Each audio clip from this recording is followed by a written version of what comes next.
ఖచ్చితంగా వెళ్ళాలి పాస్టర్ గారు అంట. పాస్టర్ గారు అంటే దానికి మళ్ళీ ఏం చెప్తారు, పాస్టర్ గారండి ఈరోజు నాకు తలపోటుగా ఉందండి, పాస్టర్ గారండి ఈరోజు నాకు జ్వరంగా ఉందండి, పాస్టర్ గారండి ఈరోజు నాకు కాలు పీకెత్తరాయనంటే పాస్టర్ గారు పాపం తెలియక అమాయకుడు కదా, ఆయన ఏమైనా ప్రార్థన చేస్తాడు ఏంటి? వీళ్ళు చెప్పిన దాన్ని బట్టి అమ్మ పలానా ఆవిడ కాలు పీకుతున్నాయంట, ఆవిడకి స్వస్థత ఇవ్వమని ప్రార్థన చేస్తాడు. ఆవిడ అప్పుడే స్వస్థత కలిగి ఉంది. అప్పుడు దేవుడు ఏం చేస్తాడు? ఆపోజిట్ చేస్తాడు. నిజంగానే వస్తాయి కాలు పీకులు వస్తాయి, నిజంగానే వస్తుంది తలపోటు వస్తుంది. అమ్మమ్మమ్మ ఎంత పని చేశానురా నేను, ఎంత పని చేశానురా. ఆదివారం మందిరం తిన్నగా పోవచ్చు కదూ, పోతా పోయాను, అయ్యగారు కొండమాట చెప్పచ్చు కదూ, చెప్పడం మానేసి ఏం చేశాను? అబద్ధం చెప్పాను. దేవుడు ఏం చేశాడు? దీన్ని ఆమెను అన్నాడు. ఏంటి ఆమెను అన్నాడు? ఆమెను అనగానే ఏమైంది? ఆవిడ పలికినట్టే జరుగ్గాక అన్నాడు ఆయన. అంటే ఏమైంది? తిరిగి వచ్చేసింది. ఇప్పుడు ఏంటి మా సన్నిధానంలో ఆవిడ కంటే ఇల్లు కట్టుకుంటుందండి. ఏం కడుతుంది? ఇల్లు కడుతుంది. జనాన్ గారు ఇల్లు ఇచ్చారు కదా, ఏంటి ఆ సెంటున్నర ఇల్లు కడుతుంటే అందరికీ 80,000 పడిందంట, ఈవిడికి మాత్రం 70,000 పడినాయి. 70,000 పెడితే వాళ్ళ అమ్మాయి అందంట, అమ్మ 70,000 పడినాయి కదా, 70,000కి దశంభాగం 7,000 తీసిచ్చి అమ్మ అన్నట్టు. తీసిచ్చేందంటే తర్వాత అన్న ఇద్దాంలే, ముందు మేతులకి ఇవ్వాలి, ముందు వాళ్ళకి ఇవ్వాలి వీళ్ళకి ఇవ్వాలి అని చెప్పేసి మొత్తం 70,000 ఖర్చు పెట్టేసింది. ఖర్చు పెట్టేసి రోజు పునాది తడవడానికి వెళ్ళిపోతుందండి. రోజు ఏం చేస్తున్నా, భర్త దూర ప్రాంతంలో పని చేస్తున్నా, పునాది తడవడానికి వెళ్ళిపోతుంటే ఇప్పుడు ఏమొచ్చింది? నడుము నొప్పి వచ్చిందండి. నడుము నొప్పి వస్తే ఏంటి మా ఏరియాలో పెద్ద ఫేమస్ లేండి, రాహుల్ డాక్టర్ గారు అంటారు, రమణ గారు అంటారు ఆయన పేరు. ఏంటి హాస్పిటల్కి వెళ్తే ఏంటి దగ్గర 20,000 పోయినాయి. నేను కావాలని చెప్తున్న మాట కదా, ఆవిడ నాకు చెప్పిన మాట, సాక్షి ఇచ్చిన మాట. 20,000 పోయినాయి అంట. ఏంటి వారం తిరగకుండానే అప్పుడు వచ్చింది బుద్ధి. అప్పుడు బుద్ధి వచ్చింది. వచ్చి అయ్యగారు నేను తప్పు చేశానండి, నా కోసం ప్రార్థన చేయండి నడుము నొప్పి తగ్గేలాగా. అంత బాధే అమ్మా. ముందు దేవుడికి ఇచ్చేయాలి కదా, దేవుడికి ఇచ్చేస్తే అప్పుడు దేవుడు ఏం చేస్తాడు? ఆ ఇబ్బంది లేకుండా చక్కగా కాసును. ఈ అలా కాదట, మొత్తం పోయిన తర్వాత ఆరోగ్యంగా పోయిన తర్వాత డబ్బు పోయిన తర్వాత అప్పుడు గుర్తొచ్చింది. ఎంత పోయింది? ఇప్పుడు 2 రెట్లు ఎక్స్ట్రా పోయింది, 20,000 పోయింది, 3,021 పోయిన తర్వాత ఇప్పుడు బాధపడుతుంది. అలాగే ఇంకా యేసయ్య బోర వినబడుతుంది.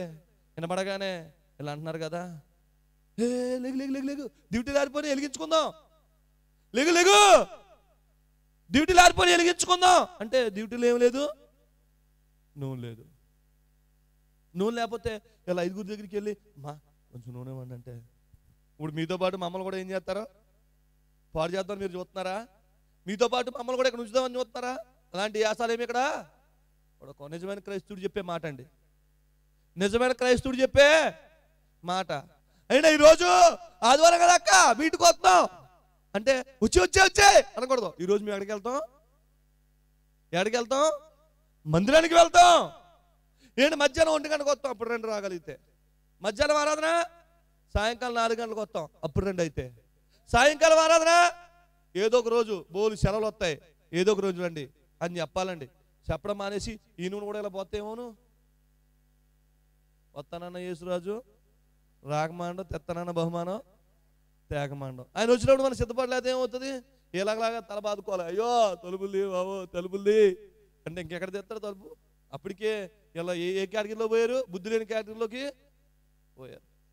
కాబట్టి మనం మన జీవితాల్లో కూడా అన్ని మన దగ్గర ఉన్నప్పుడే, అన్ని మన చేతిలో ఉన్నప్పుడే మనం చాలా సిద్ధపాటు కలిగి ప్రభు సన్నిధానంలో జీవించాలి, ప్రభుతో పాటు ఆనందించాలి, ప్రభుని ఎదుర్కొనే మనసు మనలో సంపాదించుకోవాలి. సంపాదించుకోవడానికే ఉపవాస కూడికలు. దేవునికి స్తోత్రం, హల్లెలూయా. ఆశీర్వాదాన్ని సంపాదించుకోవడానికే ఉపవాస కూడికలు. ఏదో వస్తున్నాను వెళ్ళిపోతున్నాను అన్నట్లుగా కాదండి, ఏదో పాస్ గారు పెట్టారు కాబట్టి వస్తున్నానులే అన్నట్లుగా కాదు. మనం ప్రత్యేకంగా ప్రభుకు కనబడాలి. ప్రత్యేకంగా ప్రభుకు కనబడితే ఆయన మనల్ని బలపరుస్తాడు. ప్రత్యేకంగా ప్రభుకు కనబడితే ఆయన మనల్ని దీవిస్తాడు. ప్రత్యేకంగా మనం ప్రభుకు కనబడితే పరిశుద్ధాత్మ దేవుడు తన కృప చేత మనందరినీ ఏం చేస్తాడండి? నింపుతాడు. ఏంటి ఎన్ని బాధలైనా, ఎన్ని ఇబ్బందులైనా, ఎన్ని ఇరుకులైనా, ఎన్ని శోధనలైనా మన ప్రభు మనల్ని విడిచిపెట్టడు.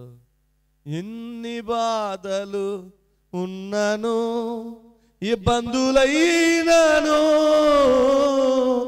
ఎంత కష్టము వచ్చినా నిష్ఠూరమైనను,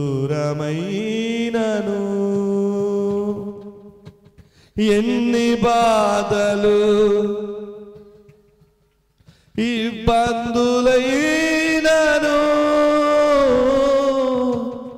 ఎంత కష్టము నిష్ఠూరమైనను,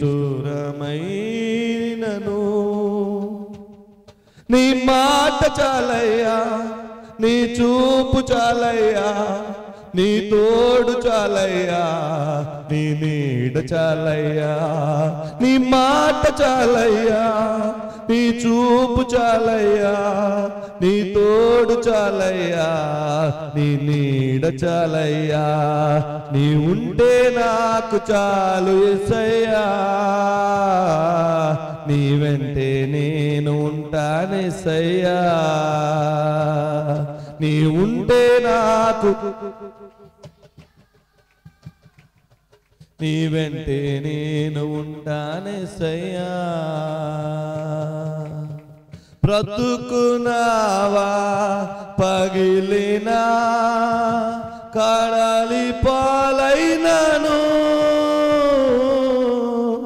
అలలు ముంచి వేసిన ఆరోగ్యం, బ్రతుకునావా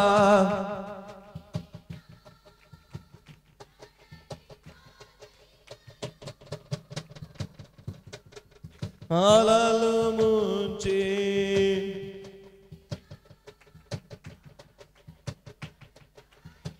యేసయ్యా, నీ మాట చాలయ్యా. అందరూ లేచినబడి ప్రభుని స్తుతించుకుందాం.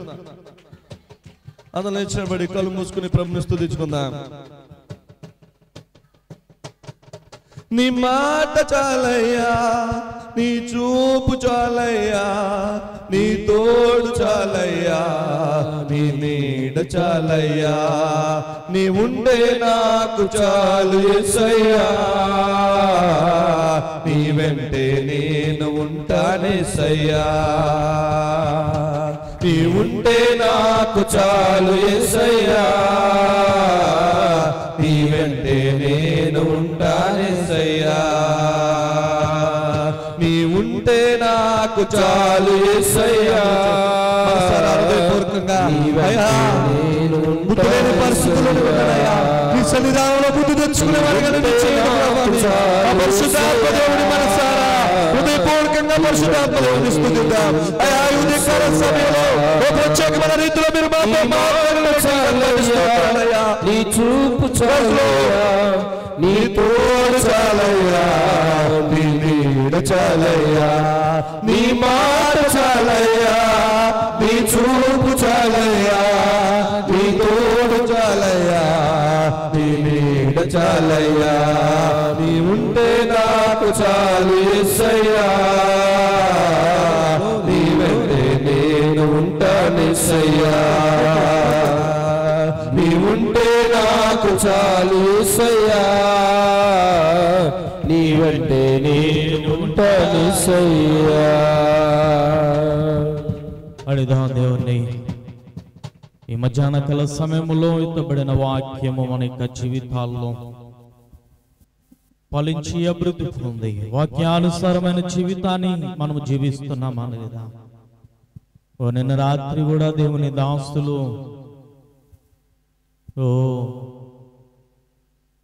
వేచి ఉన్న వారి గురించి చూడడం, ఏ విధంగా మెలకువగా ఉండడం దేవుని దాసులు విచరించున్నారు కదా. అదే వాక్యం మళ్ళీ చివరిగా దేవుని దాసులతో దినాన్ని ప్రత్యక్షంగా పరోక్షంగా దేవుడు మనందరితో మాట్లాడా, దేవుడు దర్శించా.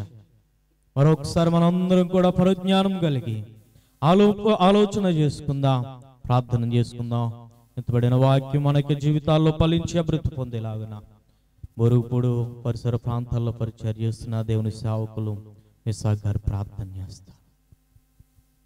ప్రార్థన చేసుకుందాం. మహాపరిశుద్ధుడా, మహోన్నతుడా, మీ శ్రేష్టమైన ఘనమైన నామానికి స్తోత్రాలు తండ్రి. ఈ మధ్యాహ్న సమయంలోనైనా ఇంతవరకు మీ దాసులు నిలవబెట్టుకుని దేవా ఏర్పాటు చేయబడిన ఉపవాస కోడికలలో తండ్రి ఈ 2వ రోజున ప్రభా మీ దాసుల ద్వారా కొన్ని శ్రేష్టమైన సంగతులు మీరు మాకు నేర్పించినందుకు మీకు స్తోత్రాలైనా దేవా. నిజమే తండ్రి, పేతురు రాసిన మొదటి పత్రికలో మీరు తెలియజేస్తున్న రీతిగా నిబ్బరమైన బుద్ధి గలవారై మెలకుగా ఉండండి మీరు తెలియపరిచిన రీతిగా తండ్రి మేమందరము కూడా దేవా మీరు మాకు ఇచ్చినటువంటి సర్వస్వము కోల్పోకుండా దేవా మేమందరం మీ యొక్క సన్నిధిలో యథార్థంగా దేవా నీతిగా భక్తిగా కొనసాగడానికి సహాయం చేయండి. ఇక నుండి అయినా ప్రభా మా యొక్క ప్రవర్తన ఆలోచన అలవాట్లు మార్చుకోవడానికి మమ్మల్ని అందరినీ కూడా వాక్యము ద్వారా సరి చేసినందుకు స్తోత్రాలైనా దేవ. విత్తబడినటువంటి ప్రతి మాట వాక్యము మా అందరి హృదయాల్లో ముద్రించండి, నీరు కట్టి ఫలింప చేయవలసిందిగా ప్రార్థిస్తున్నాం నైనా. ఈ ప్రార్థనలో పాలు పంపులు పొందిన ప్రతి ఒక్కరు కూడా మీ నామం ద్వారా దీవించబడుదురుగాకని దేవ మరొకసారి ప్రార్థన చేస్తున్నాం తండ్రి. దేవ జరిగిన కార్యక్రమాల్లో మీరు తోడుగా ఉండి మీ నామానికి మహిమకరంగా జరిగించుకోవాల్సిందిగా ప్రార్థిస్తూ దేవ వాక్యం చెప్పినటువంటి మీ దాసులను అనేకమైన చోట్ల విరివిగా మీ దేవా మీ సందులో మీ పరిచయలో వాడుకోవాల్సిందిగా ప్రార్థిస్తూ కొద్ది ప్రార్థన మీ చేతులకు అప్పగిస్తూ యేసయ్య పరిశుద్ధమైన నామాన్ని బట్టి ప్రార్థించి స్తుతించి అడిగి పొందుకొనిచున్నాం మా పరమ తండ్రి. దయచేసి అందరూ కూర్చుందాం. ఈ దినాన్ని వాక్య పరిచయం చేసిన దేవుని సేవకులు అలాగే ప్రార్థించిన సేవకులు కూడా ప్రత్యేకమైన వందనాలు తెలియజేసుకుంటున్నాం సంఘం తరపున మరియు కుటుంబం తరపున. దయచేసి ఈ సమయంలో ఒక ప్రత్యేకమైన గానాన్ని మనం విందాం. పోతుకూరు పరిసర ప్రాంతాల్లో పరిచయం చేస్తున్న